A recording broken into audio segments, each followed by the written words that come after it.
Remy, nothing's biting. Let's give it a break. Hey, hello. Welcome back to the Sunday Serving Channel. Words of hope and truth and joy from the gospel. And here we are in this beautiful spring morning fishing in this wonderful pond. Hopefully the bass or maybe even the trout will start biting. It reminds me of a story in the Bible.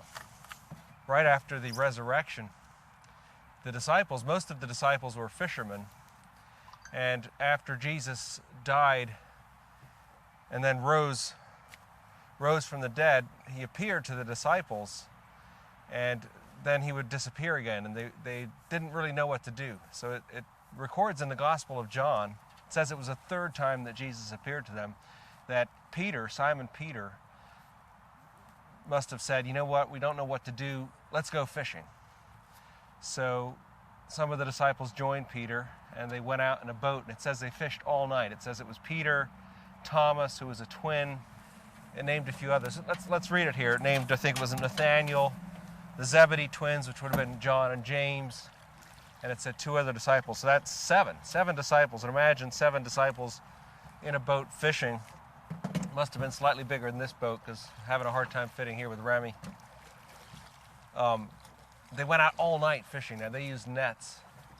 They didn't catch anything. So here's the story. It says, afterwards Jesus appeared again to his disciples by the Sea of Galilee.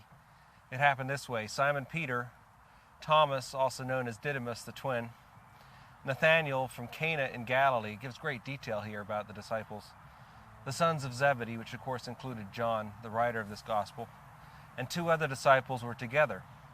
I'm going out to fish, Simon Peter told them. And so they said, well, we'll go with you. So they went out and they got into the boat, but that night they caught nothing. So they must have worked at it all night, trolling their nets, casting them out in different parts of the Sea of Galilee, whatever the way of the fishing of the day, and they didn't get anything. Early in the morning, Jesus stood on the shore, but the disciples did not realize that it was Jesus. So it must have been misty, or they were a ways out still. They saw this man on the shore, and there he was standing there in the early morning, in the first light of the morning. And he called out to them, friends, have you any fish? Friends, he called them, do you have any fish? I wonder if that was a common thing that people would call out to the fishermen from the shore. Friends, do you have any fish? Or if they were kind of caught off guard by that. And it goes on and it says, no, they answered. So he shouted back out to them, throw your net on the right side of the boat and you will find some. Now imagine that. So this guy has the audacity from the shore to say, well, throw your net on the other side, on the right side. I wonder if that meant the right side of the boat or the correct side. On the other side of the boat, some translations say, and you'll find some. Well, they listened. They listened to this stranger. They didn't know it was Jesus yet. And they did it, and when they did that, they were unable to haul the net in because of the large number of fish. So all of a sudden, they had this huge catch of fish. We better do that, Remy. Should we try that? Let's try throwing this out on the other side of the boat here. Almost lost Remy in the water, but let's see what we got here. So far, nothing. Well, anyways, the disciples were better off because Jesus was with them. So they had a full net of fish. I guess I don't have enough faith. I don't think I'm going to be trying walking on water or anything. Let's go on with the story. So then the disciple whom Jesus loved said to Peter, it is the Lord. So, and this is the writer, John recognized Jesus, said, it is the Lord. And as soon as Simon Peter heard him say that, he wrapped his outer garment around him, for he had taken it off, and jumped in the water, which Remy's about to do. So he was so eager to see Jesus that he put his cloak on, must have been cold, and jumped in the water to swim to Jesus. The other disciples followed in the boat, towing the net full of fish, for they were not far from shore, about 100 yards. So even tells us how far they were. When they landed, and this is great, when they landed, they saw a fire burning coals there with fish on it and some bread. So Jesus had this fire burning, and he must have taken his time because they were already down to coals. And it's interesting, there was food, there was fish and bread. So Jesus took the time. He didn't appear to them in a church, in a synagogue, somewhere holy, where they could have a serious discussion. He came out to where they were working, where they were trying to get back into nature, into their work.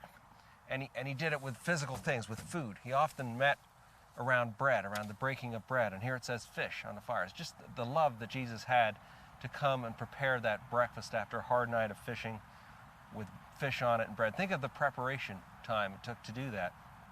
And Jesus said to them, bring some of the fish you have caught. So he wanted them to participate, bring some of these fish. Now imagine a big net full of big fish. That's quite a workout. You got to pull them into the boat or onto the shore. You got to get them out to the fire. You got to clean them. I wonder how much time that took. So Simon Peter climbed back into the boat and dragged the net ashore. It was full of large fish. It even says how many, 153 large fish. But even with so many, the net was not torn. All these details, they mean something.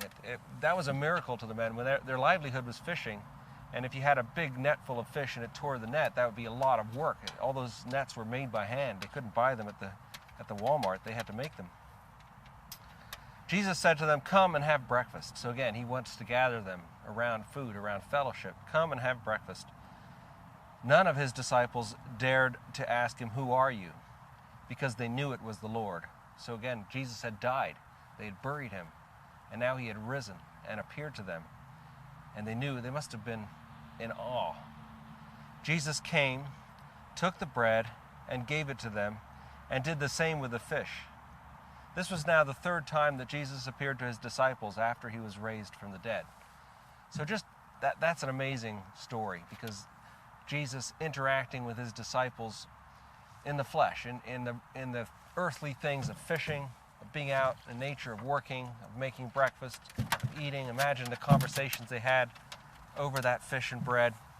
Then of course the story goes on. I won't read the whole thing, but after that, it says after breakfast was over, that's when Jesus talked to Peter. And Peter was the one who had denied Jesus 3 times. He said he would never do that, but sure enough, at the night that Jesus needed him most, Peter was afraid and denied Jesus.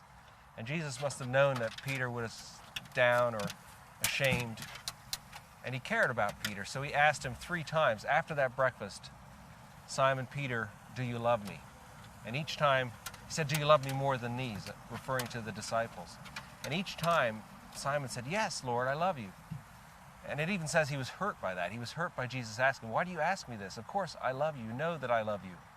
In other words, I'm sorry for what I did, but I love you and I'll stick with you. And each time Jesus said, feed my sheep. Meaning, of course, go and do my work. Go and tell others about me. Feed the flock, the people that want the truth. They want the gospel. And that's how Simon was restored by Peter and commissioned to be the leader of the church, to be a disciple, to go and preach the word, like the Great Commission we talked about in a previous Sunday session. So what I like about this story at the end,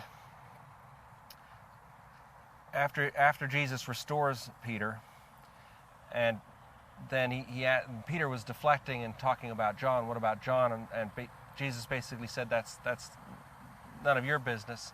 It's up to me what happens to him.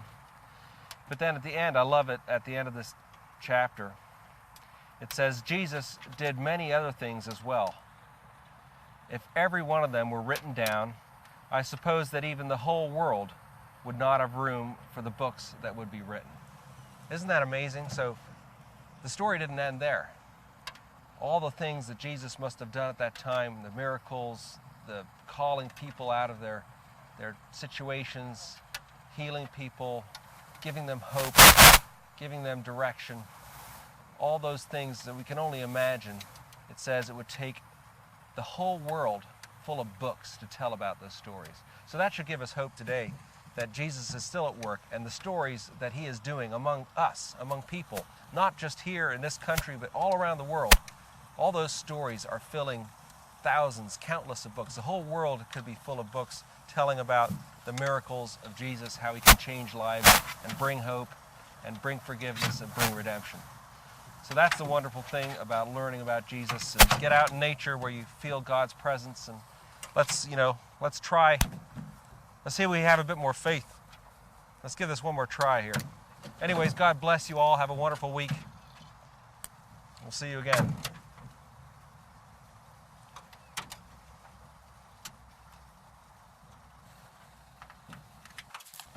Remy just took a leap of faith.